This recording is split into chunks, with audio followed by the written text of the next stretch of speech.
Hello, everyone. Welcome to another episode of The Green Factor, a show where we talk about green design and the business of sustainability. I'm your host, Haris the Green Carpenter, and today we'll be talking about lessons from the big boys. Um, with us today, we have Jeevan, or Badrillah Jeevan. You can call him Jeeves or Jeevan. Hi, Jeevan. Welcome to the show. Hey, hi, Harry. Thanks for having me. So I've known Jeevan for quite some time. We have talked together on stage, and he also talks a lot about sustainability. And because he has experience working with Starbucks, Costa Coffee, and Kenny Hill, I decided to invite him to the show and um, let him share his story and also some learnings that we can learn from these big players. And most of the big companies they started off small, so that's why I feel like we need to know what they are currently doing right now, so that small and medium-sized company can also emulate and learn from it. So, Jivan, before we go into the topics, I would, for the benefits of our listeners and viewers, would you please just give a little bit of introduction of who you are and your journey? Sure. Hi. Thank you, Harry. So basically, as you mentioned, most of my friends call me Jeevan or Jeeves. I've been blessed to have been working in this industry for about 2 decades now, specifically 24 years. Very easy for me to remember how long I've been working because I've been blessed that I was initially part of the pioneer batch team with Starbucks Coffee in Malaysia back in end October 1998, and had the opportunity to be trained and to grow together with them from a full-time, anytime, any day barista to a shift supervisor, assistant store manager, classroom learning coach, facilitator. And then the last 4 years of my life with them, 2006, 2007, like that, I was primarily involved in opening up some new stores and also taking over loss-making stores, stores which either were lacking in coffee culture, service, or even not breaking even at the end of the month. So the last few stores I was at, I actually opened Seremban 2 back in 2005, and then moved on to take over and try to turn around Mahkota Parade Malacca. Successfully, we did the turnaround of Malacca, and we gave birth to the newer store, which is Dataran Palawan. And right after Starbucks, I had the opportunity to actually go out on my own, navigate uncharted waters, and open up a cafeteria to service the HSBC Global Support Center Malaysia in Cyberjaya, doing a cafeteria and cafe, servicing the 7,000 people working 24-hour shifts there. But if you recall, in 2008, we went through an Asian financial crisis, and HSBC, subsequently our cafe, was adversely impacted. We had to lock, stock, and barrel with cafe at the end of 2008, 2009. Fast forward a little bit more. I then ventured into the travel and tourism industry together with my friends at Tourism Malaysia to become a licensed tour guide. Enjoyed myself as a tour guide and tour leader, did some travel management, as well as some work for Tourism Malaysia with their mega fams, amongst others, Formula One. And I'm still a guide. I'm still a licensed tour guide. It's just that towards 2000 and yeah, became a guide for about 7, 8 years. And I heard through my active networking and grapevine that Costa Coffee was then coming to Malaysia. Found a company and had a chat with the CEO, and then joined them. Was in Langkawi for about a month plus to learn setting up the first physical retail store in Malaysia at the Langkawi International Airport, which is at the airside, at the departure and arrival halls.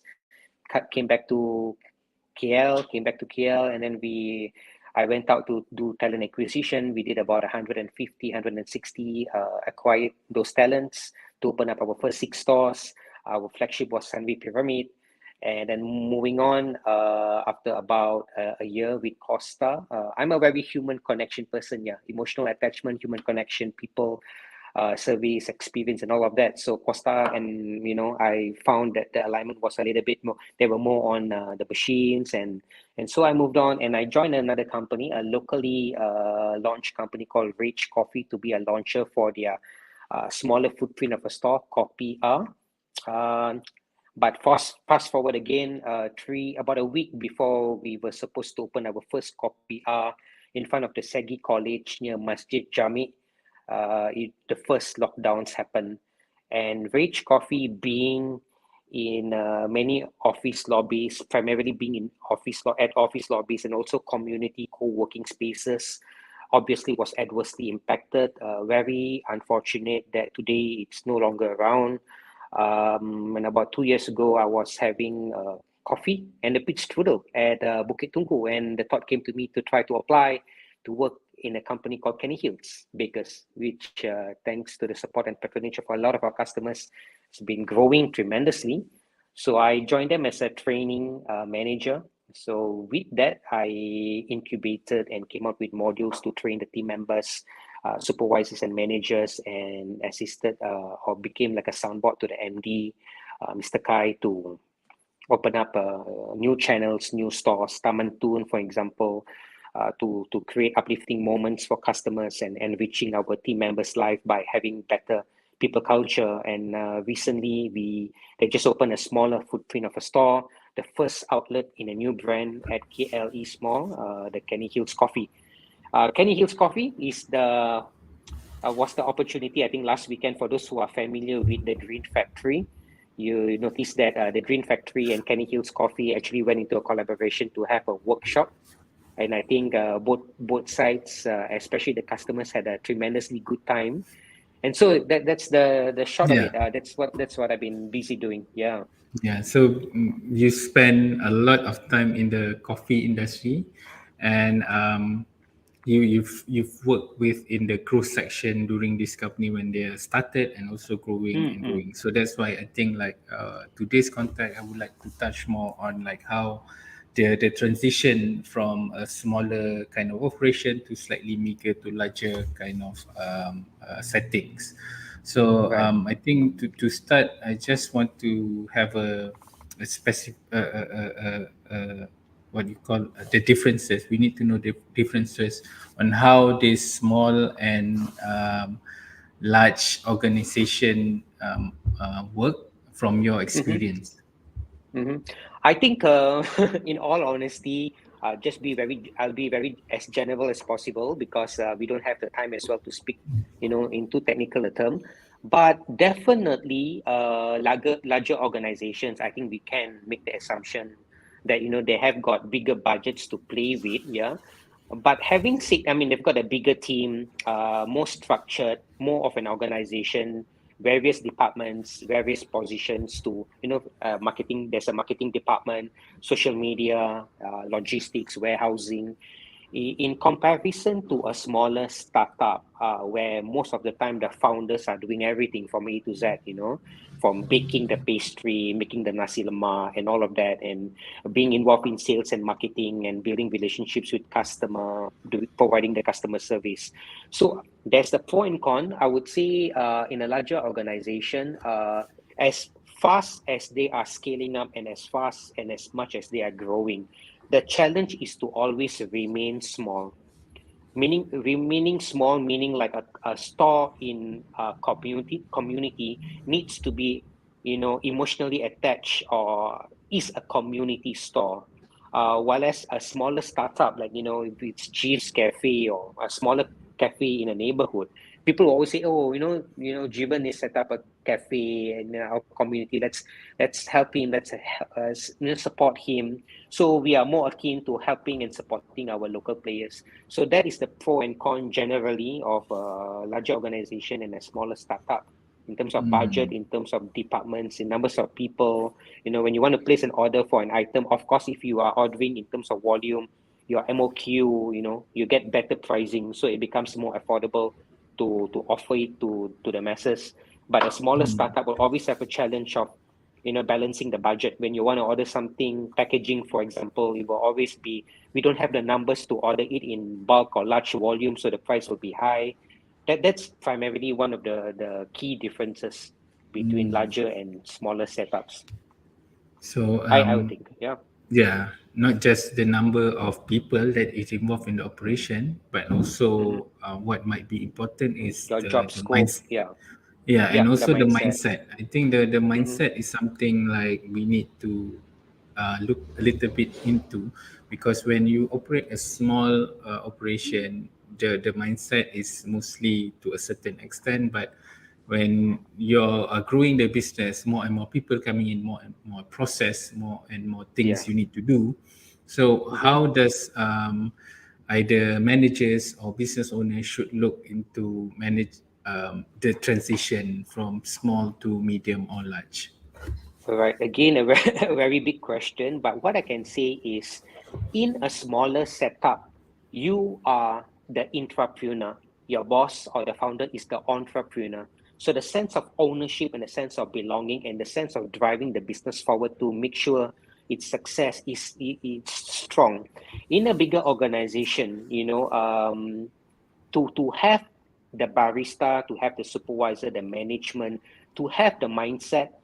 It's not to say it's not easy, but it's a challenge, definitely. As you have two, three, four, five, six, 1,000 stores, how do you remain small but at the same time growing?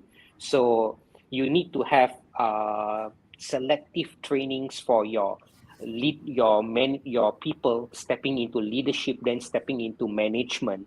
How do you want to strategize your store to be a community store?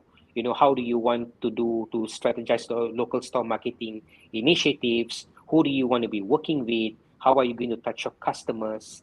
In a larger organization, the boring word for it would be there's a lot of protocol, a lot of SOP, a lot of red tape. So in order for an idea to be executed, there are many levels for it to go, for it to be green lighted, for it to be executed in a store in Perlis, for example. But the HQ is in Kuala Lumpur, you know? So those are the differences between the mindset. But founders who are still in the business and from the ground up, they are very hands-on, and they are visible to the team members, to the team. There's also a pro and con to it. Yeah. Of course, if you as a team member, you seeing your founders are very closely knit to the business, you know that these people are approachable. You can have a chat with them. You get to know them rather than that this owner is living in the US and the company is based in Hong Kong or US or Japan. It's a little bit too detached. So it becomes a job, a good job in a good company. So yeah. But I realized that I think we both realize, observing the market right now, even MNCs that do businesses in Malaysia, they work tirelessly and work very hard to make it a localized business as well. In terms of sustainability, a lot of the things which they retail, they work hand in hand with suppliers who are more local based to reduce the carbon footprint and to not have so much importation, because it also not only that, but it also incurs higher costs, right? So there's a lot of factors going on right now, and we are more supportive if we know that local businesses are also playing an active role and an active part to support this business, right? Yeah, I think that is one of the reason I believe that we need to have a lot of sustainable business grow big, because when we have this company grow big, it proves that the sustainable business model can work here in Malaysia. And at the same Yeah, time, if you are bigger, the impact you can make is also bigger. So that's why it's important for startups or yeah, even company that wanted to look into sustainability to see how they can grow in a sustainable way and also create better effects to the environment. And I think when we talk about growing, it's not just about the machine, it's the structure, infrastructure, and system. I think one of the quite important part of growing a business is more on the people, and I feel mm-hmm, like I want to touch a little bit on talent management, and mm-hmm. so just of course everything the question now all is are quite big, but just Right. from your experience, what can small companies benefit in terms of talent recruitment and also development? When talents go out and look for a job, very often they will be attracted to work for a more stable, a bigger organization because it reflects the stability that they can enjoy working in that organization. But having said that, I think the hospitality space, for example, hotels, restaurant, cafes, one of the blanket challenge that we are all facing would be turnover. And also, how do we attract talent to stay with us, for us to retain the talent and grow them to from a barista, for an example, to become a supervisor, manager, so on and so forth, even to the extent of being involved in operations to manage a store and be an area manager and so on and so forth. Yeah. Um, we need to probably pay a bit more attention to the development of people culture and what is meaningful to the younger set. When we say the younger set of obviously the 23, 24, 25 years old, right up to the 35-year-olds, what is meaningful to them? Would it be working 5 days and having 2 days off? Would it be monetary and rewards and recognition at the end of a month or end of the quarter if the store or the business were to do well? Certifications, like if you're working in a kitchen or working in a bakery or working at the front of house, certifications which are industry recognized, like if I'm working in Starbucks coffee, for example, Starbucks has got many levels of certifications: store coffee master, district coffee master, classroom learning coach, facilitator, manager, coach, mentor. Those are wonderful courses and modules for team members or partners to go through the assessment to be certified, because at the end of the day, when they go out into the industry and want to find better, jobs which offers them career development and growth, the certifications also offer them that level. For smaller companies, probably the sense of unity, the sense of family, the purpose and the backstory of what the business stands for becomes really important. Like for example, what I know is, for example, Pizza Eats works with refugees in Malaysia, working with them to be the chefs, and then we source the food from these chefs, and then the business runs primarily on supporting this group of people, and yeah. So like for example, like my friend Rainy Chin at my burger lab, their mad passion is into the ingredients, into the flavor profile of the burgers or the patties, or the freshness of the product when they serve it. And then for example, MBL or my burger lab has a cult following just because of that. So when you have a strong sense of purpose, strong mission statements, strong pillars that's guiding your business, even if you are a small setup, you may be able to attract quality talents to join your company because they also buy into the vision and into the dream, and they also want to grow and touch as many customers. But because when your business grows, the opportunity and the ability for you to involve yourself with helping the refugee people, or helping single mother community, or helping the conservation of repurposed wood, Malayan tigers, or the so all of this. So I would say smaller businesses and medium and to a certain extent larger organizations, I think also need to look into this. And there are companies with strong backstories, but along the way growing, sometimes their story gets a little bit lost in translation, because when you go to the barista or you go to the team member on the floor and you ask them, what does your business stand for, what are your fundamentals, mission statement, many of them don't even know how to they don't even know to them it's a job. I'm not really sure what are those things that you're asking me. So that's a sad loss. So that's my answer to that question, Harry. So in a way, it's also about putting the talent in their places. I mean, you grow with them. You have to like see. I think nowadays, because of the new generation of workers that comes in, they know that they have a lot of other options.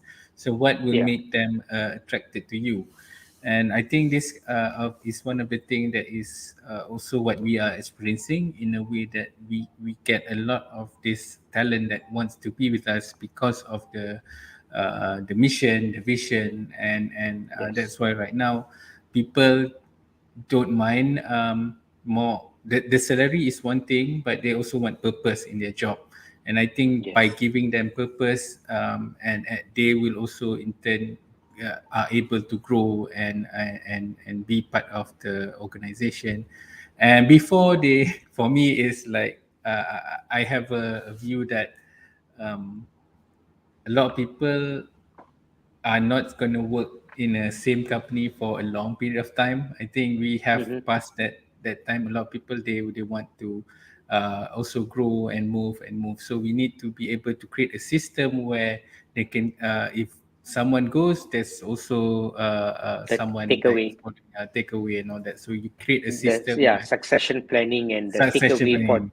the people who are departing. Yes, yes, right. And Mm. FMB is the turnover is high, and I'm assuming right now because people have a lot more option, like gig economy and all that, they are having a lot of opportunity elsewhere. So by having Right. what they want, I mean, like by having opportunity for them to grow with you, it gives Mm-hmm. them that I think The satisfaction. direction, Or yeah, yeah, the they purpose, sense wouldn't of mind purpose. being part Yes, of it lah. Yeah, yeah. so I think when we talk about talents, we talk about this Mm-hmm. kind of thing. But what Mm-hmm. about other strategies that you think that what larger organizations do that small businesses can also apply? I think collaborating and going into partnership with with IPTAs and institutes of higher learnings, universities, colleges, polytechnics, to be closely knit with these places where people are studying, right? It's good to have MOU, or to even have a day where the students can actually visit your business premise and see what you're all about, to see the opportunity of joining your organization, to also have your presence during graduation day, during a sports day. If your brand or your company is present to support that event at the university or polytech, for example, to keep your brand top of the mind or fresh for these graduates to think on when they want to come out to work. This is one approach that I think is ripe for the picking. Many colleges out there they have the want, but it's good for industry players to also be a part of it. Because very often in industry players, subject matter experts and industry players are invited to have a talk or to have a sharing at these IPTAs to share on career growth opportunities. Where's the industry headed to? What are challenges? What are opportunities? Because obviously you do not want to be studying in something that when you come out, then only you start looking for opportunity, or even limited opportunity, unless you're really into that very niche uh, course that you are studying. So that's another strategy that I think definitely, me personally, I would push on.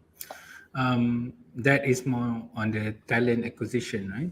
So when we Mm-hmm, mm-hmm, talk about other things aside than talents, for example, like mm-hmm. systems or Oh, SOPs, something that, yeah. right.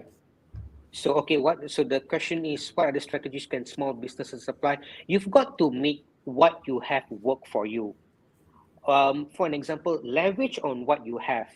Being a small cafe startup, for example, in a community, be the champion of that.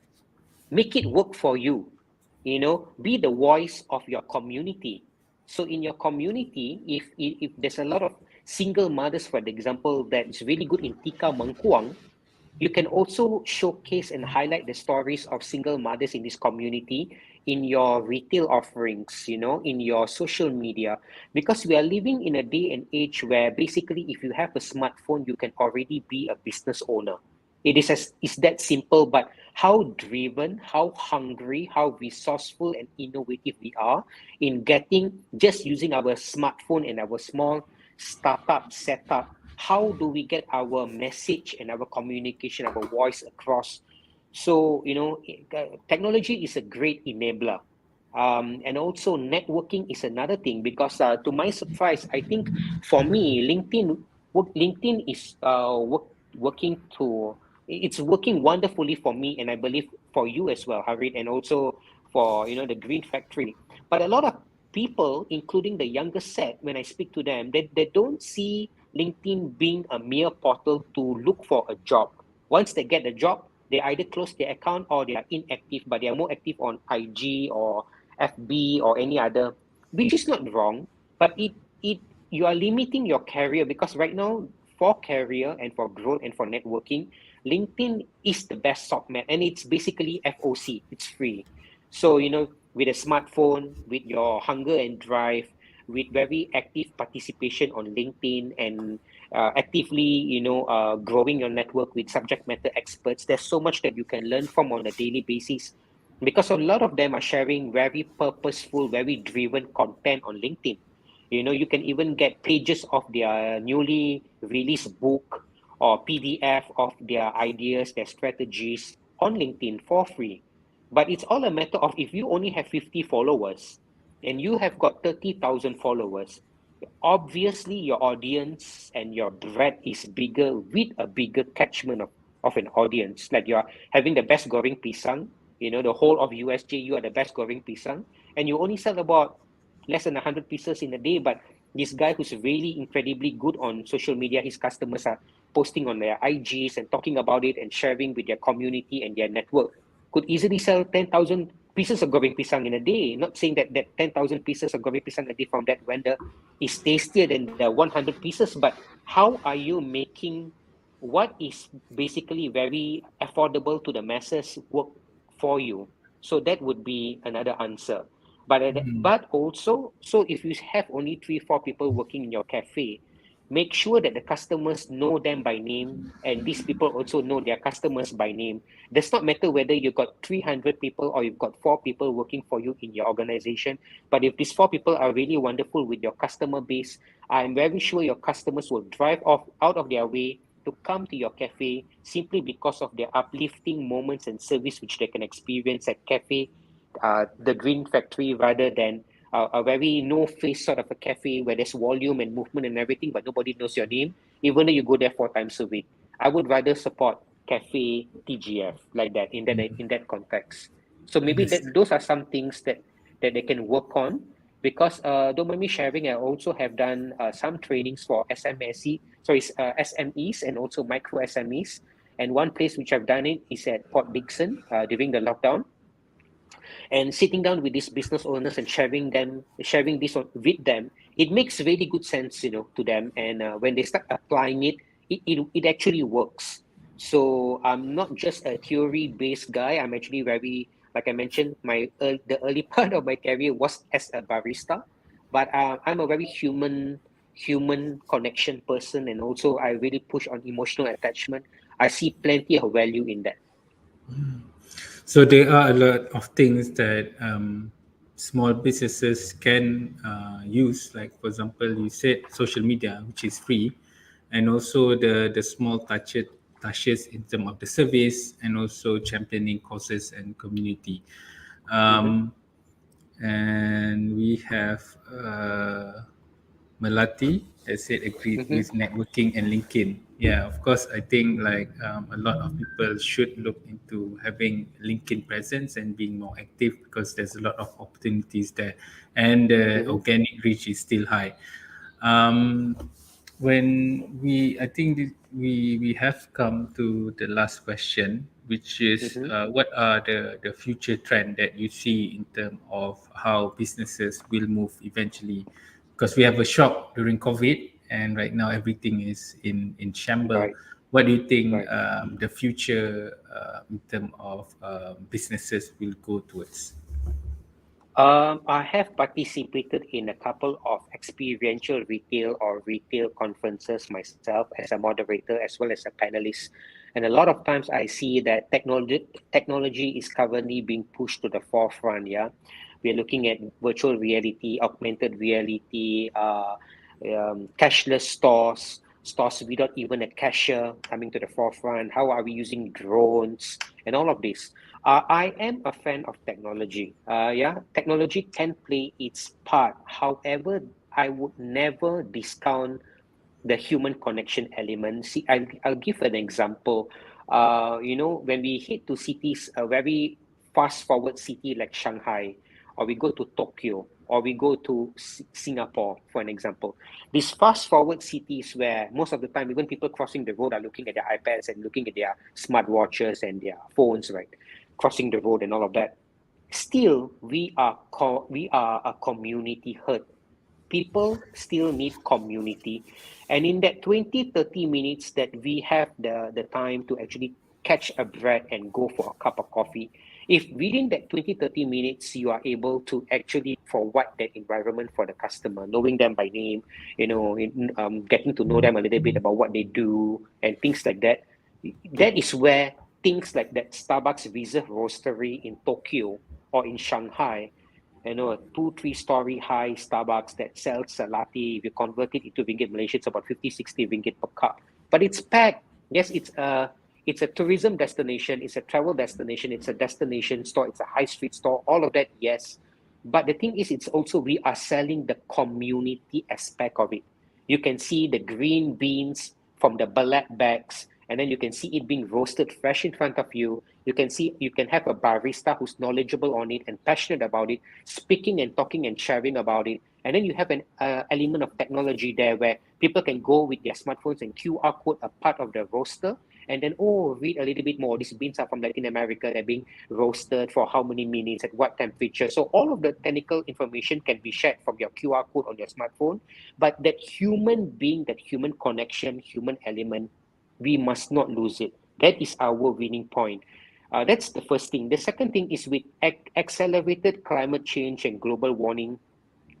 Sorry, in Kuala Lumpur, we all know it. Every 3 months or so, heavy rains come and then floods. Right? We need to use the sampan and everything. So climate change is here to stay. It's here in our face right now. So how are we going to play a more active role in reducing our carbon footprint? How are we going to ethically source more ingredients from local partners so we don't have to fly in everything air flown, because a lot of carbon dioxide will go into the atmosphere. And also, how are we harvesting rainwater to water our plants, to service our toilet facilities, things like that. And also, when we source an animal like a cow, I think one thing that is catching on is farm to table, meaning whatever that we plant immediately is transferred to ingredients that we use to cook. And also nose to tail. That means if we have a cow or we have a goat, we use almost every part of the animal in our cooking, so we reduce our wastage. And of course, with proficiencies and efficiencies in our technology, we are able to know exactly what sells and what does not sell, so we reduce on redundancies. What we can outsource, like smaller companies, if they're thinking, but I don't need an accountant or an accounts person. Yes, we can outsource certain things like accounts, we can outsource. Even social media and marketing, we can outsource. Yeah, those things. But what you really need to invest in are quality people carrying your voice in your business. So these are some of the future trends, that I think on, and I think these things are here to stay. So you are right, Harry, to say that sustainability, the green is the new black. We all need to know what little or how much more role we can play, yeah, to do that. Yeah.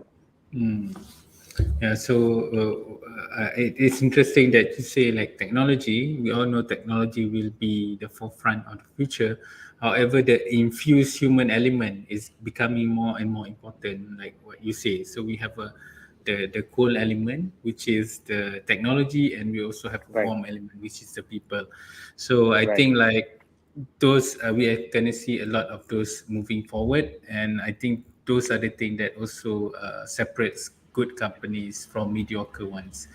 Yeah, speaking about future as well, what's the future of you?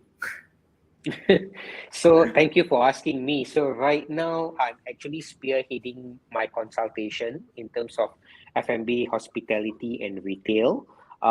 For it's a boutique setup, but it's open to everyone from SMEs to micro SMEs to medium and even larger organizations in the capacity of training, hospitality, startup setups, and whatever not is needed in between. I kind of like jokingly say I can be sort of like a chief firefighter in an organization, because in a lot of startups there are a lot of moving parts and there's a lot of ideas, but how do we bring all the ideas and execute it, you know?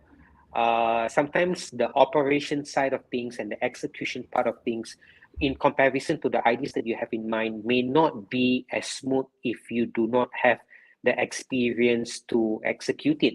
So, I'm open to anyone who would like to meet up and have a sharing over a cup of coffee, obviously, and speak on some of your ideas or some of your light bulbs and what may be some of your challenges that you have. And then, we can take it from there. No obligation whatsoever.